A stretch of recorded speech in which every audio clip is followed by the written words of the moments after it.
arkadaşlar. Bugün araba yapıyoruz. Şu an böyle gözükebilir ama az sonra çok güzel olacak arkadaşlar.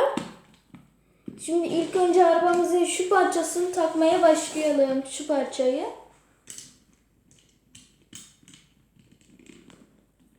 Hop, oldu. Şimdi bir de şu parçayı takalım üstüne.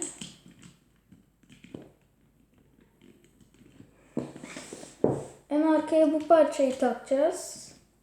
Çok güzel oluyor arabamız. Hala böyle gözüküyor ama bu parçayı da taktık mı çok güzel gözükecek.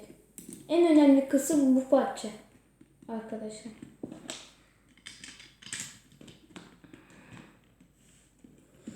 Çok güzel oldu arabamız arkadaşlar.